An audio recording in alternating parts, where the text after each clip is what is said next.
오늘 어떤 날인지 아시죠? 네, 하나님 앞에서 우리 어린아이들, 자녀를 생각하는 주일입니다.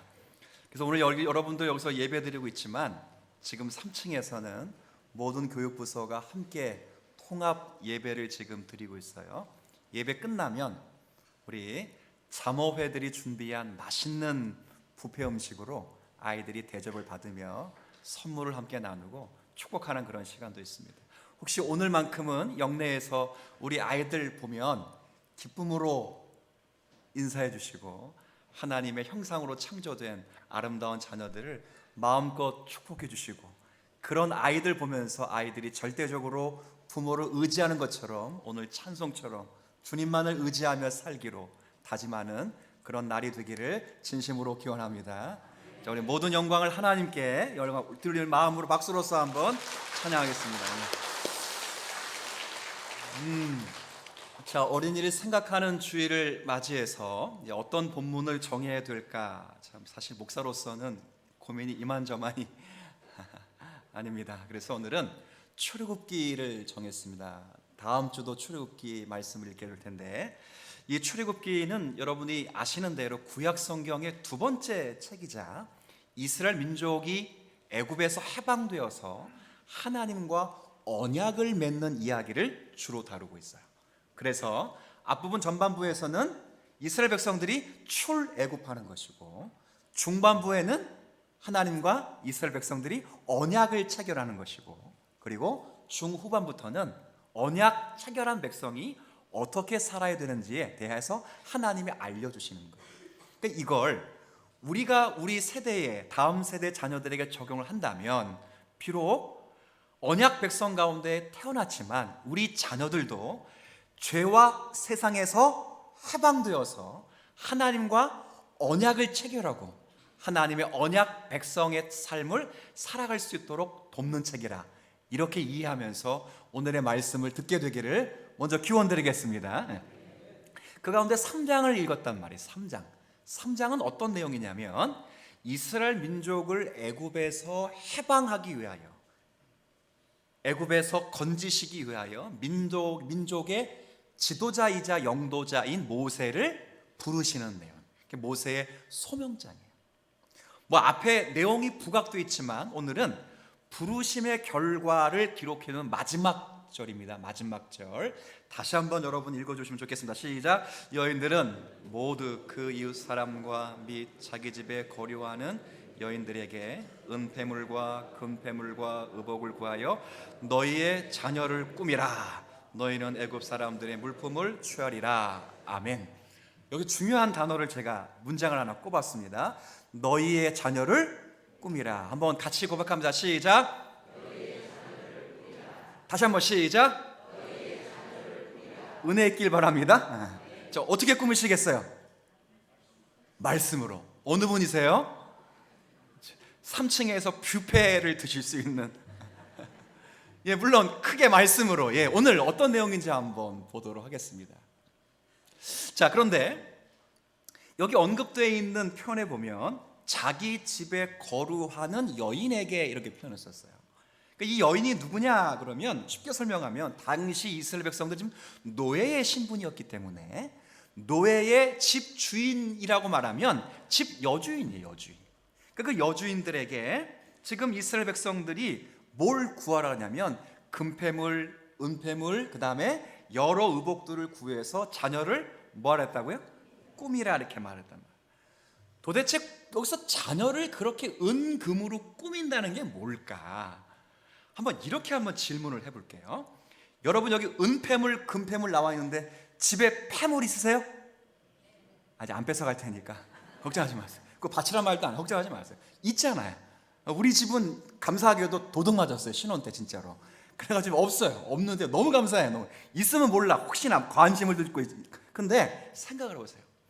그 금폐물, 은폐물을 자녀들의 호주머니 속에 보관하는 것이 잘하는 겁니까? 못하는 겁니까? 없어서 모르신다는 건 아닐 테고 못하는 거죠. 그렇게 귀중한 것이라면 자녀들이 모르는 곳에 감춰야 돼요. 사실 그렇지 않아요? 근데 자녀들의 주머니 속에 옷 속에 그걸 금패물 은패물을 감춘다는 것이 과연 무슨 의미인가 하는 것을 오늘 두 가지를 함께 살피면서 그 두 가지를 우리 세대가 자녀 세대, 어린이 세대에게 베풀어야 될을 꾸미는 내용으로 받고 말씀을 좀 전했으면 좋겠어요. 들었으면 좋겠어요. 첫 번째는 은, 금, 옷으로 이렇게 화려한 것으로 자녀를 꾸미라 이렇게 말하는 첫 번째 목적은 하나님의 약속이, 한번 따라해 볼게요. 성취되었다는 거예요.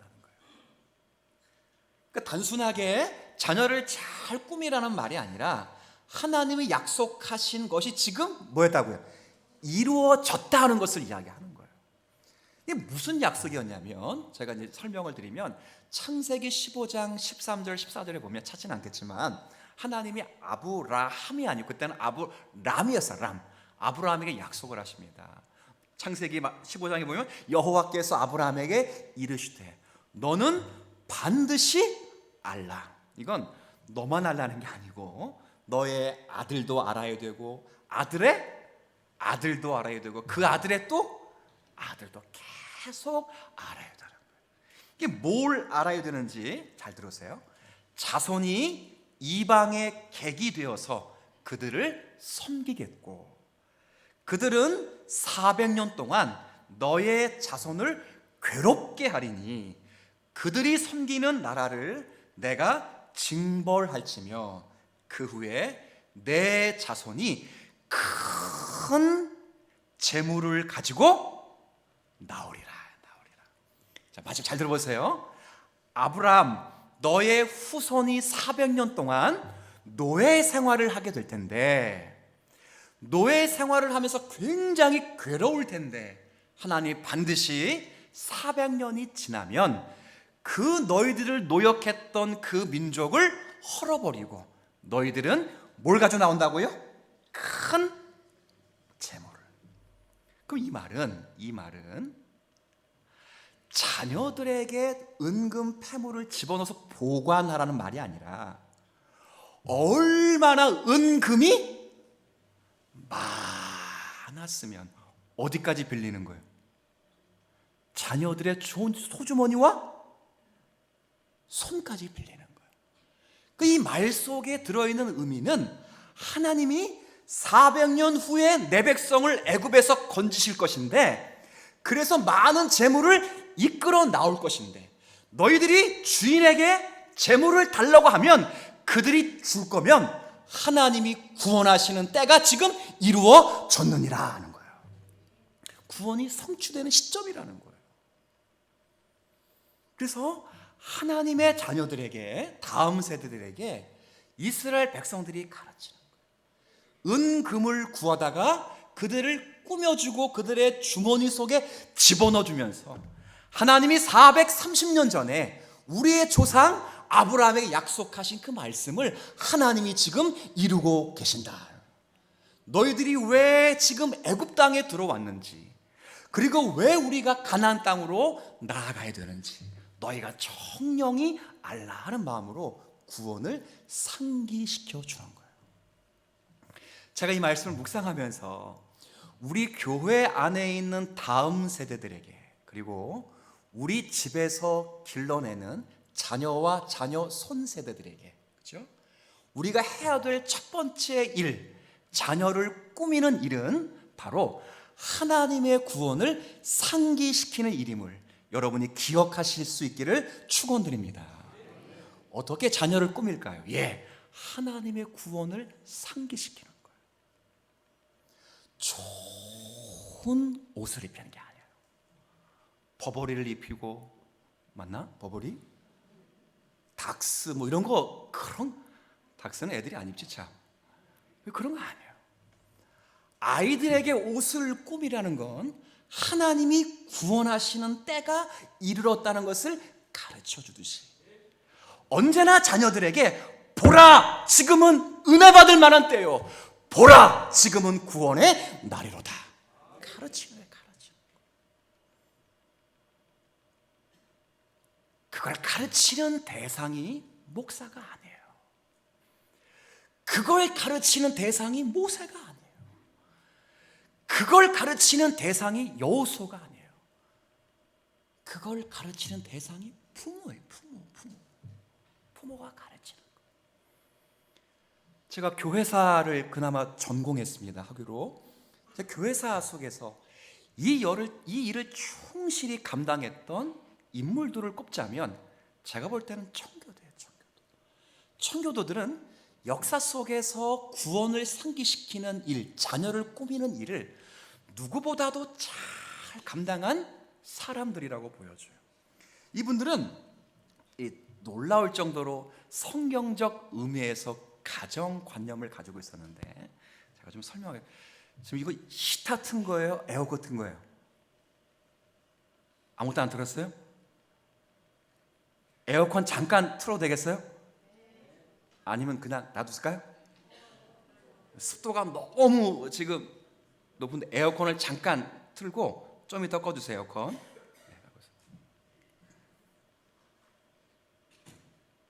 여러분이 사인 주시면 끄면 돼요. 네.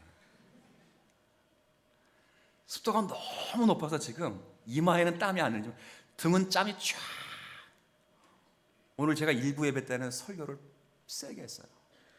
세게 했다는 건 강하게 했다는 게 아니라 진심을 다했어요. 그럼 그 전까지 진심을 다하지 않았다는 얘기인가? 그건 아니고 2부 예배 때 힘을 약간 비추게 두고 하다가 오늘 1부 때 다 했어요. 그럼 자모들이 많이 앉아 있더라고요. 또 감사하게. 우는 자모들, 감동받는 성도들. 모르겠어요. 제가 기도했어요. 2부 때도 그런 은혜가 있기를 간절히 기도했는데 하나님은 시간마다 다르더라고요. 1부가 잘 되면 2부가 안 될 때도 있고 2부가 잘 되면 1부가 안 될 때도 있어요. 근데 놀라운 건 둘 다 안 될 때가 있어요. 더 놀라운 건 둘 다 잘 될 때가 있다.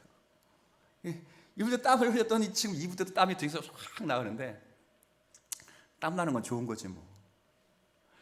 자, 보시면 그들이 가정에 대한 놀라운 성경적 관점을 가지고 살았는데 그게 뭐냐면 다른 게 아니라 이 가정을 하나님의 최고의 안식처로 살아요. 안식처. 이게 어떤 말이냐면 하나님이 주시는 용서, 하나님이 주시는 은혜, 하나님이 주시는 평강, 하나님이 주시는 구원을 이 기관, 이 세상에서 느끼는 최고의 기관이, 자, 대답해 보세요. 가정 혹은 교회. 1번 가정, 2번 교회. 가정이에요, 가정. 하나님이 주시는 용서, 하나님이 주시는 구원, 하나님이 주시는 은혜, 하나님이 주시는 자비, 이것을 만끽할 수 있는 최고의 기관은 어디라고요? 가정이에요. 가정에서 못 만끽하면 두 번째 넘어가는 데가 어디예요? 교회예요. 교회. 첫 번째 기관이 가정이에요. 가정. 청교도들은 가정을 그만큼 소중히 여겼는데 가정의 결혼의 목적을 그래서 세 가지로 꼽았어요. 첫 번째 목적은 플랜카드에 많이 걸어놓은 것처럼 많이 보셨지요? 결혼의 목적은 행복이 아니라 뭐래요? 거룩이라고, 성화요. 이건 오늘 제가 이야기할 게 아니에요. 두 번째 목적은 남녀 간의 그리스도와 교회의 관계를 통해 사회적 관계를 형성해요. 이거는 두 번째 목적. 제가 나중에 부부 세미나 할 때 한번 강의할게요. 세 번째 목적이에요.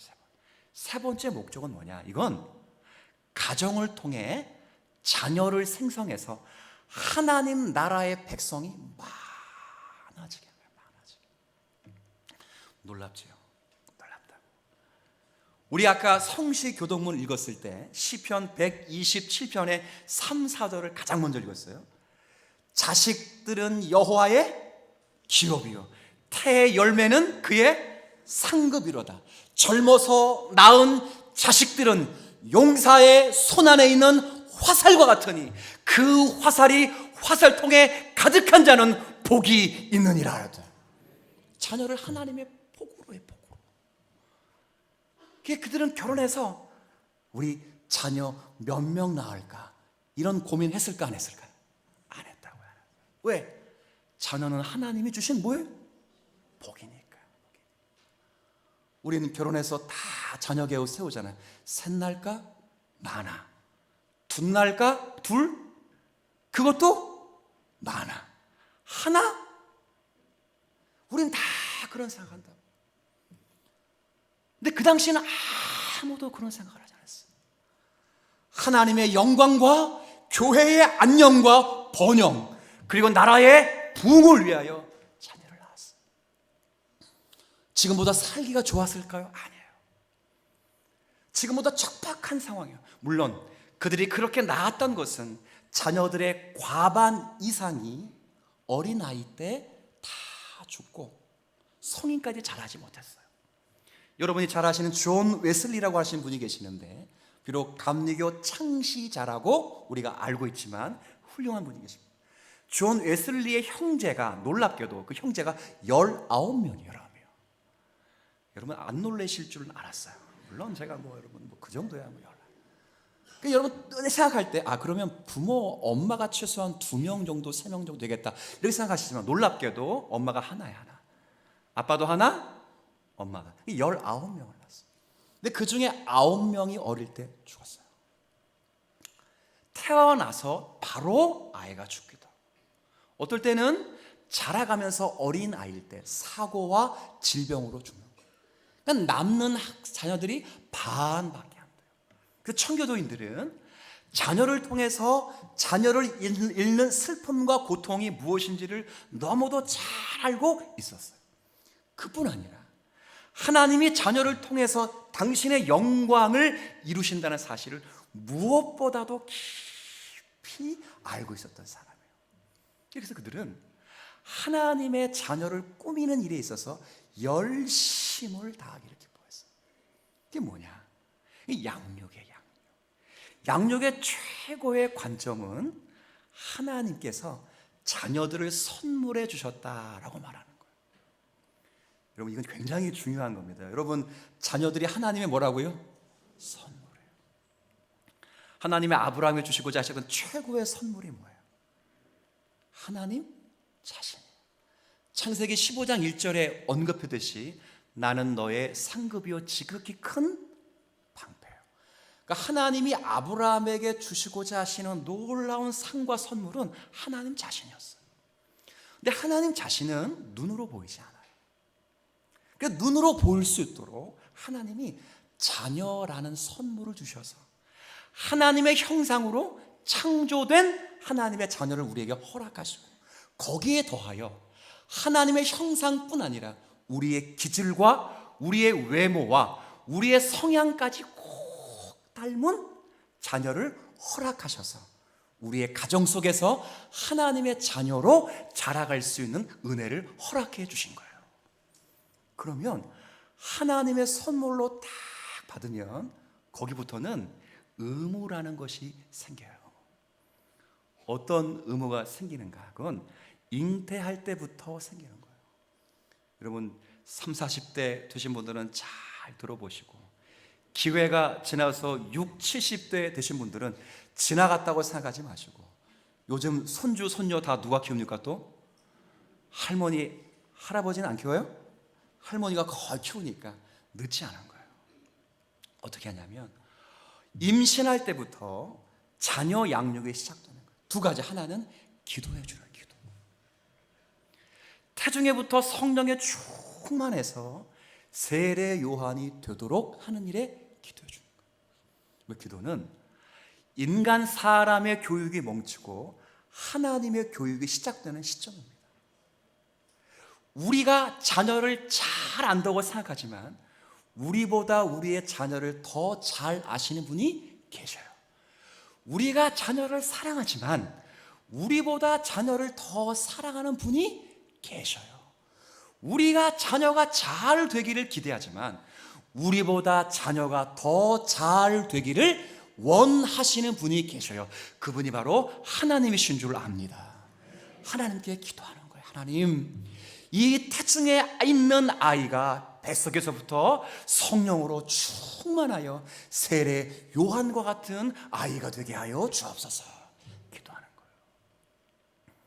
세례 요한을 보세요. 태중에 6개월 딱 되었을 때 마리아의 태 속에 있는 1개월도 채 안 된 예수를 보면서 태중에서 성령이 충만해서 뛰어 놀았더라. 어디서? 뱃속에서. 엘리사벳이 결혼했으나 임신하지 못했는데 늦게 임신하여 사촌 여동생인 예수의 어머니인 마리아가 엘리사벳 집에 방문하는 거예요. 방문을 딱 했을 때 그 태중에 6개월 된 세례 요한이 그 태중에 있었다고. 근데 그 태중에 있는 아이가 마리아의 뱃속에 있는 한 달도 채 되지 않는 예수를 바라보면서 성령의 충만함을 입고 뛰어서 놀았다고요. 그러니까 어릴 때부터 우리 아이가 하나님 성령으로 충만하여 하나님의 건강한 자녀가 되게 하여 주옵소서. 기도하는 거예요. 기도보다 더 큰 자녀 교육이 어디 있어요? 기도하는 거예요. 지금도 늦지 않았어요. 자녀를 위하여 어릴 때 기도하지 못했다면 지금도 자녀를 위하여 끊임없이 기도해 주는 거예요.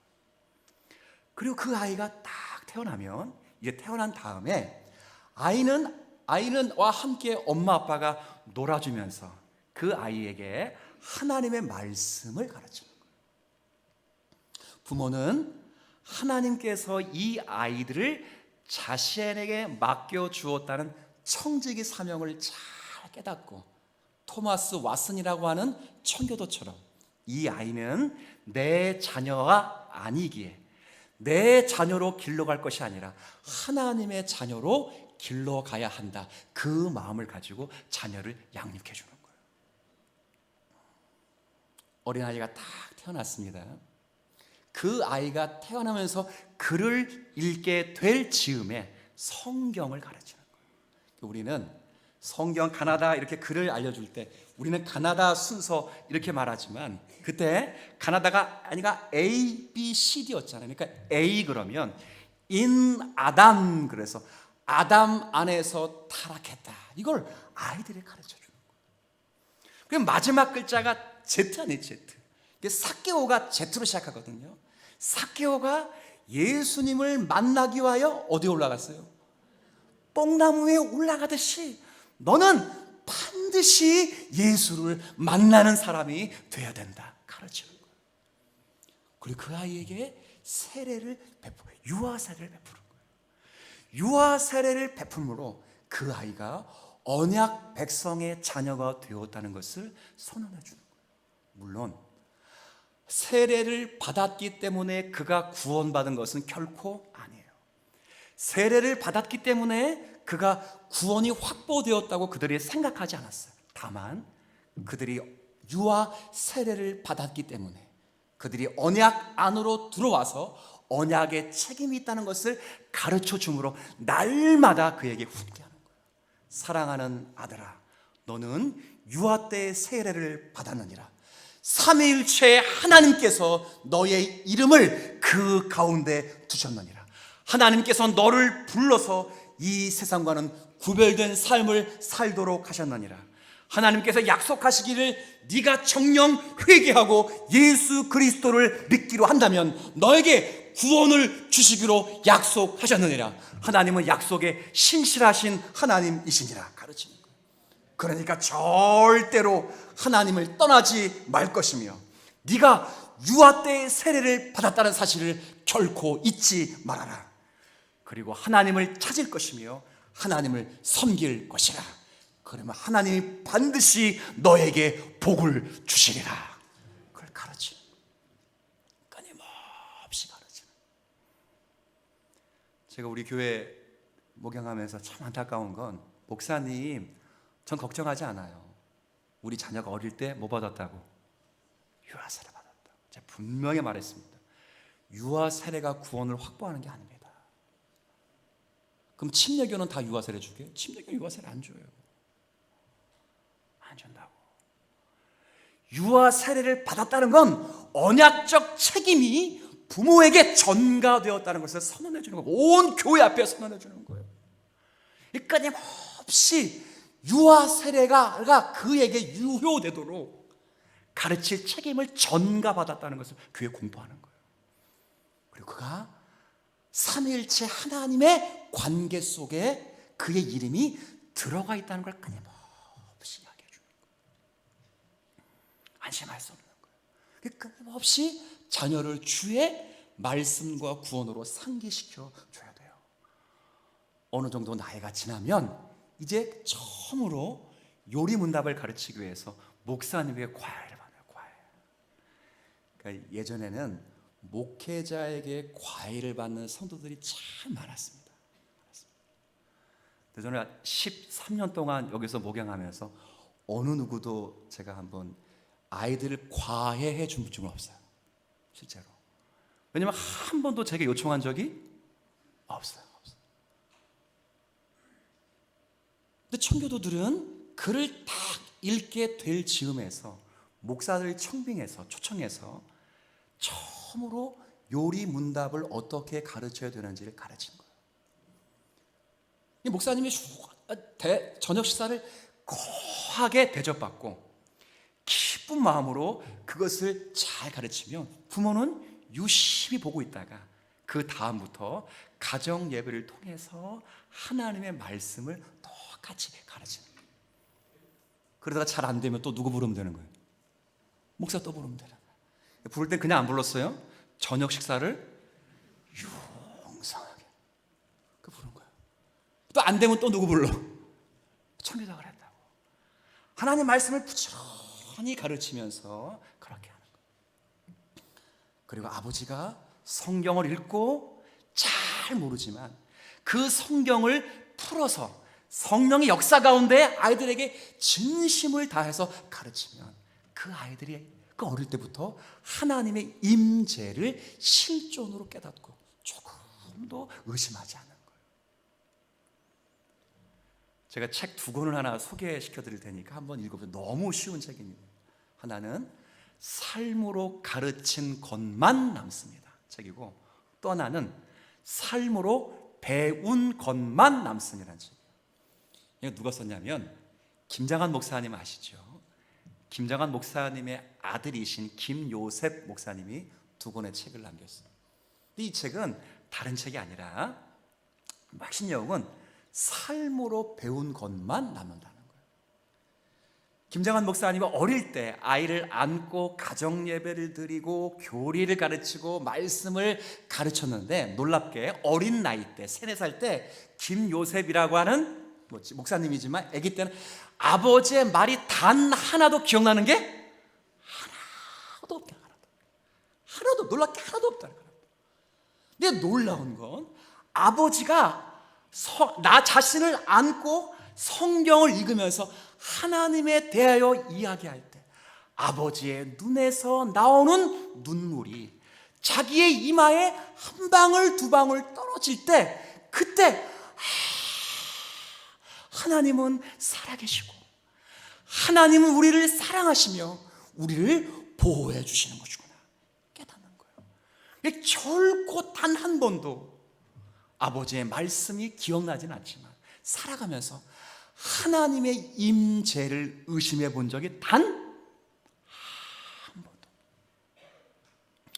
성경을 못 가르치면 어때요? 아이들은 그것 때문에 자라가는 게 아니에요. 목사가 아무리 잘 가르쳐 그게 무슨 소용이 있어요? 부모가 하나님에 대한 이야기할 때 펑펑 울면서 아버지의 말씀을 이야기하다가 감동이 되어서 눈물을 흘릴 때 그 아이가 감동을 받는 거예요. 저는 주님 사랑교회 모든 성도들에게 간곡하게 지금도 부탁드려요. 1부 때도 말씀드렸어요. 제가 우리 교회 성도들 가운데 참 안타까운 게 뭐냐면 참 고생해 사시거든요. 근데 지금까지 고생하신 이유를 물어보니까 딱 하나더라고요. 우리 아들, 딸 장가 갈 때 집안채는 해줘야 되잖아요. 근데요, 해주지 마세요. 해주지 마세요. 그런다고 행복하는 거 아니야. 다음 주 설교하는 것 같은데 다음 주 이 설교는 할 텐데 해주지 마세요. 아이들이 궁핍함을 알아야 돼요. 부모가 하나님을 간절히 찾았듯이 자녀들도 부모님과 같이 하나님을 간절히 완전히 찾아요. 여러분 고생했으면 여러분 즐기며 사세요. 이 땅 가운데 피곤한 심령들을 섬기는 데 쓰시고, 여러분이 잘 사셔서 여유롭게 살 수 있도록 넉넉히 부부가 사용하세요. 그리고 남으면 교회 내세요. 구제하는 데 쓰세요. 그렇게 자녀를 꾸미지 마세요. 좋은 옷으로 꾸미려고 하지 마시고, 정말 자녀들을 천국에서 만나시려면 여러분들이 구원받은 성도임을 상기시키기 위하여 하나님의 말씀을 부지런히 양육시킬 수 있는 은혜가 있기를 진심으로 기원드립니다. 이거 하셔야 돼요. 이거. 첫 번째 키워드는 양육이에요. 두 번째 키워드는 제가 간단하게만 말씀드릴게요. 두 번째는 보호예요. 보호. 무슨 말이냐면, 여기에 자녀를 꾸미라는 말, 영어 성경에는 put on이라고 돼요. put on, 옷을 입히다 이런 의미거든요. 왜 옷을 입혀야 되냐면, 바로 나가면 홍해바다를 건너면 이들이 어디를 지나가야 됩니까? 광야를 지나가요. 한번 물어보십시다. 이스라엘 백성들이 광야 생활을 40년 할 걸 알았을까요? 몰랐을까요? 몰랐어요. 몰랐다고. 누구도 몰랐어요. 민족의 지도자인 모세도 몰랐어요. 모세는 광야를 몇 번 지나온 사람이잖아요. 가나안 땅도 지나간 사람. 이 사람은, 모세는 아무리 광야를 돌고 돌아도 3주면 가나안 땅에 들어갈 것을 알고 있다 모른다? 알고 있어요. 그러니 한 달치 양심만 쌓고 되는 거예요.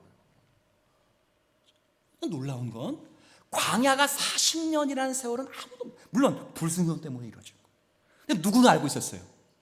하나님은 알고 계셔서 40년 광야 속에서 어린 자녀들이 뜨거운 빛과 추운 밤 속에서 그들이 살아갈 수 있는 기반을 제공해 주시는 거예요.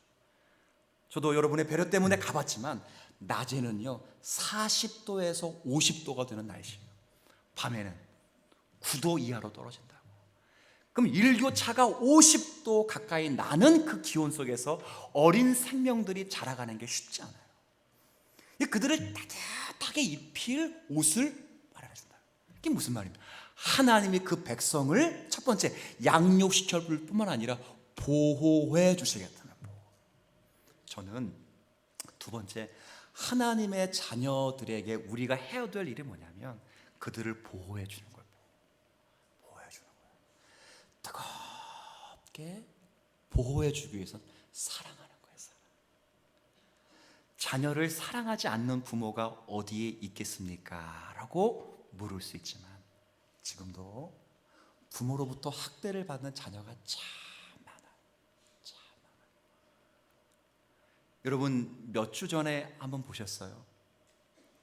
계모와 친부가 남매인 것 같은데 그 자녀들을 학대한 내용을 판사가 읽다가 판사가 너무 슬퍼서 울었어요. 울어버렸어요. 계모와 친부가 자기 자녀들을 제대로 먹이지도 않고 제대로 입히지도 않았어.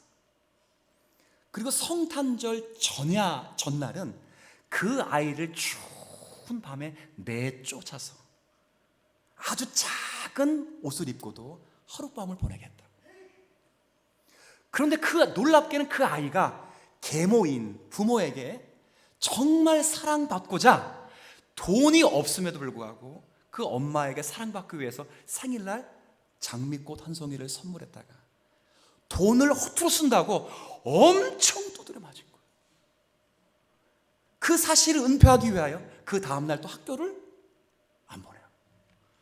이런 가정이 상당히 많아요. 우리는 그들을 보호할 책임을 가졌어요. 정말 사랑해줘야 돼요. 뜨겁게 사랑해줘야 돼요. 근데 사랑의 동기가 달라요. 왜 사랑하느냐 그러면 여러분 대부분 그래요. 내 자녀이니까 라고 말해요. 근데 성경은 한 번도 왜 사랑합니까? 라고 물으면 내 자녀이니까 라고 말한 적이 없어요. 내 자녀라고 말한 적이 없어요. 성경은 자녀를 사랑해야 될 근원적 원인을 한 번만 따라 주시겠어요? 하나님의 형상. 하나님의 형상이에요. 하나님의 형상으로 창조되었기 때문에 어느 누구에게도 비록 그들이 죄 때문에 일그러진 형상에 놓여 있을지라도 어느 누구에게도 폭압과 그리고 학대를 받을 만한 사람이 없어. 아무리 비루한 삶을 살을지라도 하나님의 형상으로 창조된 인간이라면 결코 그를 억압할 수가 없어요. 거기에 더하여 하나님의 형상뿐만 아니라 아까도 말씀드렸듯이 하나님의 형상을 넘어 우리의 기질과 성향과 놀랍게는 외모까지 닮아있는 저와 여러분의 자녀들이라면 얼마나 많이 사랑하셔야 하겠습니까? 뜨겁게 사랑해 주고. 아까 청교도인들이 얘기했지요. 하나님의 용서는 어디서 경험하는 거예요? 가정이에요. 하나님의 구원은 어디서 경험하는 거예요? 가정. 질문은 어려워도 답은 간단해요. 가족이에요, 가족. 하나님의 자비는 어디서 경험한다고요? 가정에서요. 하나님의 능력은 어디서 경험한다고요? 가정이에요, 가정. 뜨겁게 사랑해 주는 거예요. 저는 우리 자녀들에게 단 한 번도 미안해 본 적이 없어요.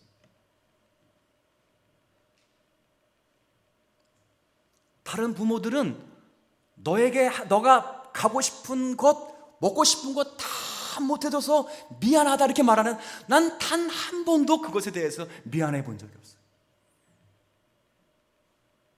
미안한 것이 있다면 하나님의 충만한 사랑을 충만하게 베풀지 못했기 때문에 미안한 거예요. 목회가 피곤하다고, 성도들의 상담과 성도들과 대화하는 것이 힘들다고, 자녀들을 뜨겁게 사랑해 주지 못한 게 너무도 미안한 거예요.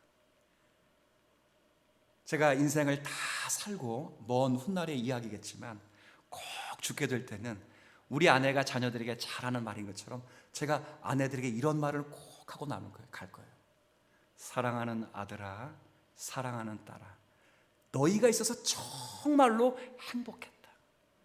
내가 마실 수 있는 유일한 공기가 너였고, 내가 쉴 수 있는 참된 숲이 너희였으며, 내가 인생의 무게를 내려놓을 수 있는 그 벤치 의자가 바로 너희였단다. 멋있지 않아요?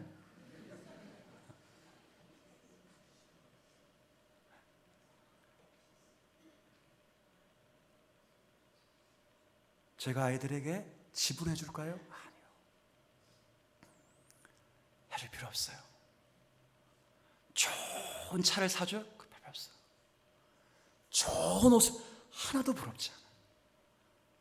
다만 우리 자녀들에게 우리가 힘써야 될 것은 하나님의 구원을 상기시키는 양육이자 우리의 가정 속에 하나님 맡기신 선물인 하나님의 형상인, 거기에 더하여 우리의 기질과 외모까지 딱 닮아있는 그 자녀를 뜨겁게 사랑해서 누구에게도 받지 못했던 하나님의 용서와 누구에게도 누려보지 못했던 하나님의 은혜와 누구에게도 받지 못했던 사랑을 우리의 부모의 손길을 통해 받을 수 있는 그런 부모가 되기를 간절히 기대하는 거예요.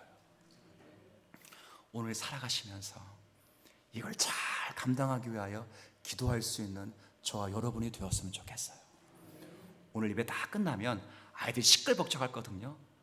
시끌벅적하면 시끄러워! 이게 죄악이요, 악. 몰랐을 때는 죄고 알았으면 죄악이야, 악. 엘리베이터에 애들이 바글바글해. 나와! 애들은 걸어가. 이게 뭐라고요? 죄? 탁구실에서 애들이 탁구를 딱 치는데 저리 나가! 어른들이 칠 거야. 이거 뭐라고요? 죄? 악이야.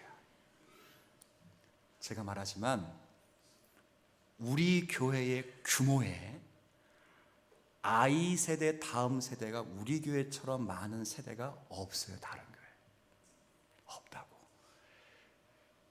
비례해서 얘기하는 게, 비례해서 우리 교회 출석하는 그 출석 수에 비해서 다음 세대가 100명 있게 나오는 사람이 어디 별로 없어요. 별로 없다. 서울 가보세요. 거의 없어요. 거의 없다. 하나님이 주신 기회예요, 기회.